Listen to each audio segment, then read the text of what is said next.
Hi friends, सेजुताई कुकिंगमध्ये आपलं स्वागत आहे. कुणाला या कडाक्याच्या गरमीमध्ये असं थंड काहीतरी पेऊशी वाटते. किती भारी दिसतंय ना मठ्ठा. तुम्हाला पण पेऊशी वाटतंय? चला बघूया आपण याची रेसिपी. बघा माझा मठ्ठा किती भारी झाला आहे, म्हणजे दिसतं पण तितकाच छान आहे आणि प्यायला पण तितकाच भारी आहे. चला आपण साहित्य बघूया. 2 पाकळ्या लसणाच्या घेतल्या मी इथं ठेचून, 2 चमचे साखर, अर्धा चमचा जिरे, 1 चमचा मीठ, 2 चमचे ज्वारीचं पीठ आणि 1 वाटी दही. एका बॉलमध्ये घेतलेलं ज्वारीचं पीठ आणि 1 कप पाणी टाकून हे छान मिक्स करून घेऊया. चम्मचच्या साहाय्याने मिक्स करू, म्हणजे त्यामध्ये अजिबात गुठळी होणार नाही. याला छान ढवळून घेऊ.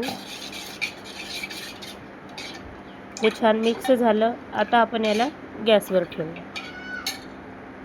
याला छान फिरवत राहायचं, म्हणजे याने गुठळ्या याच्यामध्ये पडणार नाही. त्याला असं ढवळत राहायचं. आपण याच्यामध्ये आता हा ठेचलेला लसूण पाकळा टाकून देऊ आणि थोडंसं सेंधा नमक यूज करते मी. तुम्ही काळं मीठसुद्धा यूज करू शकता. थोडंसं याच्यामध्ये टाक. हे छान ढवळू. बघा हे घट्ट व्हायला लागलं. याला छान होऊ देऊ.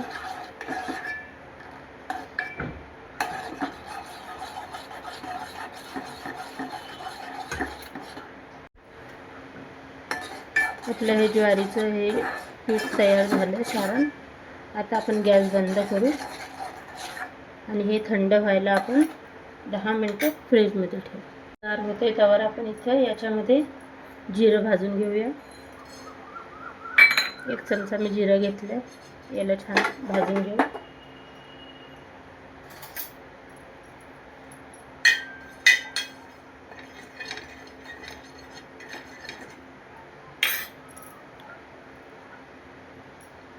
आपलं जिरं भाजते त्यावर आपण ह्या बाउलमध्ये दही घेऊ. 1 वाटी दही.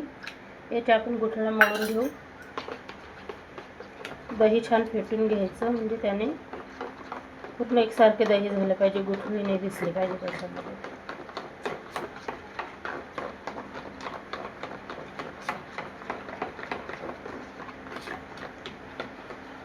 दही माझी फेटून झाली. याच्यामध्ये मी थोडंसं पाणी टाकेन. मी परत एकदा फिरून घेईन. या दह्यामध्ये मी 1 ते 1.5 चम्मच इतकी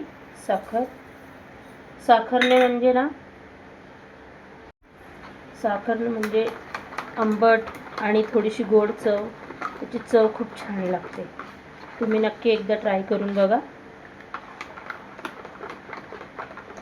आपल्या ज्वारीच्या पिठाचा मठ्ठा हा नक्की एकदा बनवून बघा तुम्ही. दही माझी फेटून झाली आणि आपल्या ज्वारीच्या पिठाचं सारणही थंड झालं. आता आपण फेटलेली दही यामध्ये ॲड करूया. या बॉलमध्ये थोडंसं पाणी टाकून हे पण त्या दह्यामध्ये मिक्स करून देऊ आणि याला छान असं आपण मिक्स करूया, म्हणजे आपल्या ज्वारीच्या पिठाचं सारण आणि दही हे पूर्ण एकजीव झालं पाहिजे.